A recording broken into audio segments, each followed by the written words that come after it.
Hello guys, welcome to Top Anime Sensei. This video is the continuation video after the largest faction, so if you have not watched it, then please watch it. The link is in the description, and please check out my second channel Anime Sum Up for amazing recaps of different anime. So without any further delay, let's start. But before we start, please like, subscribe and press the bell icon so you don't miss the updates. Thus, the level boss of the 50th floor, who was quite the challenge for us last time, was defeated. Gozer can no longer stand against us. That's right. Gozer is not that strong after all. That felt great. Phew. These guys sure were excited. What do you mean we're having too much fun? Nonsense. All this hard work is for Gaia's sake. I mean, maybe a little. We were more or less enjoying ourselves during the process, but it was for Gaia's benefit as well. With this elegant sounding reason, we returned to town from the labyrinth. Looks like you all had a lot of fun. A smiling Frey-san was waiting for us, with veins visibly popping across her forehead and a spine-chilling atmosphere surrounding her. Frey. It's not like that. There's a very important reason behind this. I felt a sudden sense of déjà vu. Why? What happened next was predictable too, as if I had somehow seen it before. Didn't you promise me that you'd return once Gaia hatched? It's not like that. Gaia needed me. Yes, that's right, but was that enough to break our promise? But it needed education. Just like how Gaia requires education, I think you could use some education too. This battle was settled. Milim couldn't seem to persuade Frey. Regardless of how desperately Milim tried to deny it, Frey was unmoved. I, of course, didn't want to step on the tiger's tail, and to be fair, Frey was being reasonable anyway. In the end, Milim tried to resist like a spoiled child, crying and causing a scene. However, she stood no chance against Frey's unfazed smile, and thus Milim was taken away, defeated. Alright then. It was Milim's fault to begin with, so it couldn't be helped. If she had at least contacted Frey first, then she wouldn't have been so angry, but it was too late now. I'll be back. Milim left after saying this, though I didn't think there'd be a third time.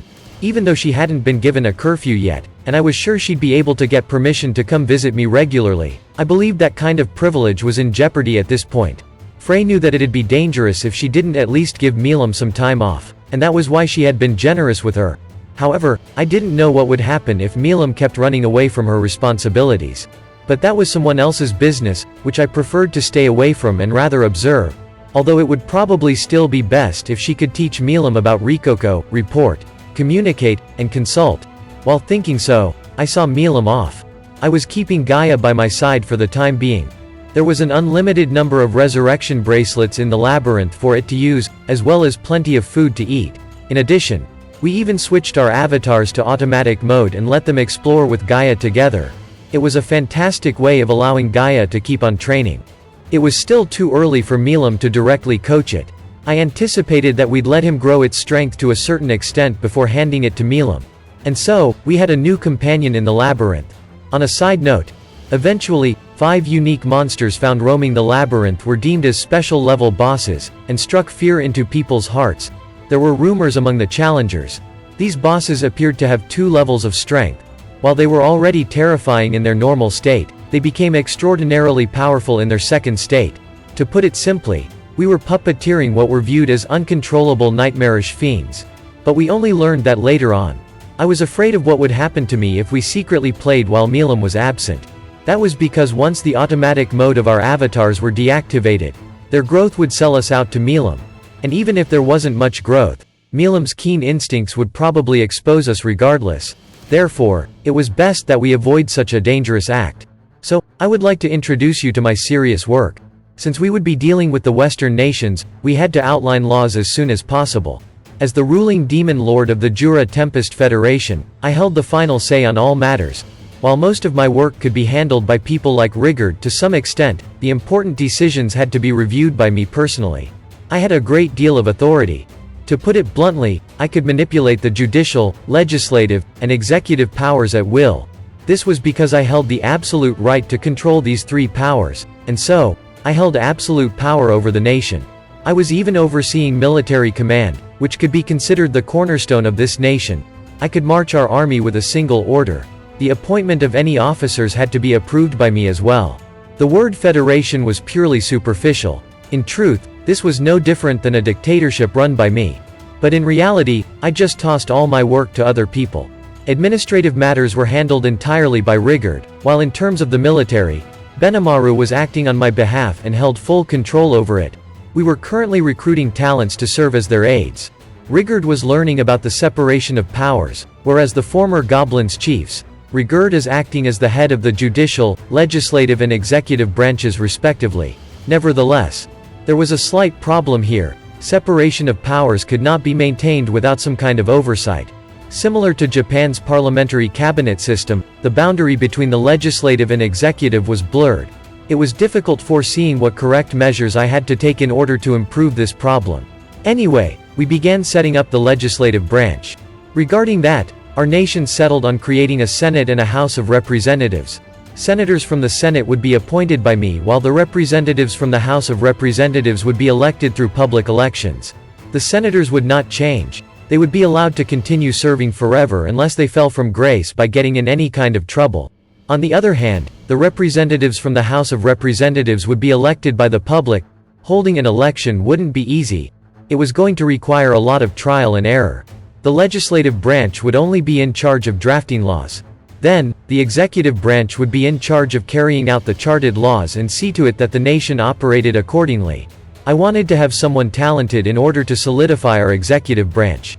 Using the Japanese bureaucracy as an example, even with the prime ministers constantly changing over and over, the nation still functioned very solidly. Although there have been more and more problems in recent years.